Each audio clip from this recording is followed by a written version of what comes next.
Okay, so before I start today's video, I'm gonna say that for the one viewer who did watch my video on Dan Snyder, the Washington Redskins, the evil Dan Snyder, um, part of it was true, part of it was not. Most of those were just the rumors that people were like, "Oh, what could Dan Snyder have done?" You know. But but when the actual story came out, people didn't open their eyes widely. They were just like, "Okay, that's it." And I want to say one thing. That's how you let stuff like that continue, because that's not going to change if you don't take critical action. Um, but yeah, that's why the video is deleted, and that's why this one is up now. So, anyway, the article came out stating that 15 different women who were cheerleaders, 15 different cheerleaders from the Washington organization, accused former execs of sexual harassment. And it's interesting because, well, it's not very interesting. It's just flat out wrong. But it's interesting to see how long this has been going down, because this has been going down since 2006 to 2019. So this has been going on for 13 years. And here's the thing, which means that Dan Snyder was a part of all of this because he bought the organization back in 1999. Now, it states that Dan Snyder and Jay Garrick, the old head coach before Ron Rivera, and Dan Snyder, the owner, had no part of the sexual harassment, which is the most surprising part, just in general, to be honest. But, due to the article is written, it states that even though that Dan Snyder and Jay Garrick weren't a part of the sexual harassment, they knew that something was going up. So at the very least, they knew the sexual harassment was going on and didn't do anything about it. But the worst situation is that they were telling their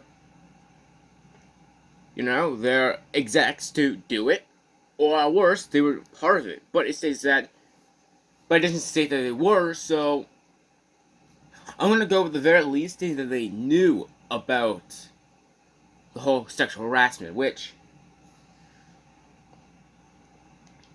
you're talking about 13 years of sexual harassment of cheerleaders from your organization, Dan Snyder. This is just not cool. This is unacceptable. Do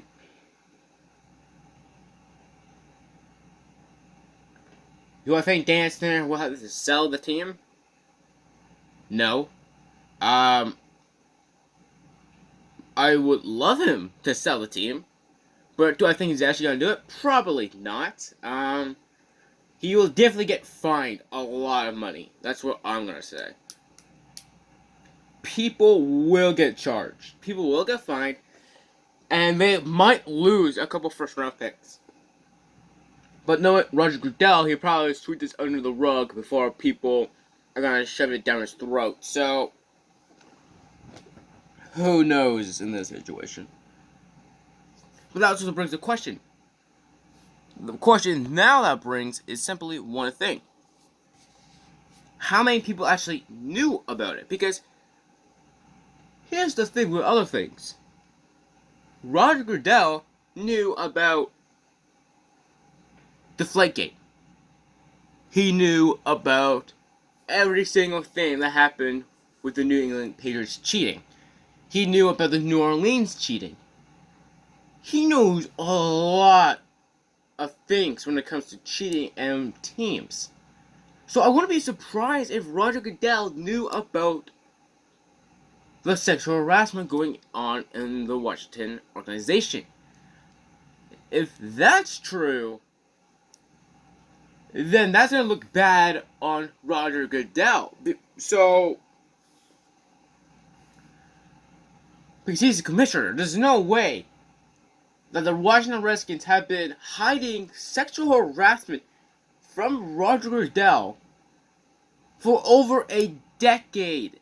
There's just no way that's possible. And I don't even need to say, well, what happens if your mother or sister was in the position? No. Because you don't need, when you first hear that, you don't need to say, well, if my mother or sister was in that position, I wouldn't want that. No, you don't have to. You automatically would feel bad for those people. Those 15 women accusing former execs of sexual harassment. And those are the ones just coming out. We don't know if any other ones are gonna come out. Come out? That. Okay, I did not mean to say it like that. That sounded weird. Oh god. So yeah, that's just my opinion on the whole Washington Redskins sexual harassment situation. Don't be surprised if I make another video talking about the Redskins. Yeah.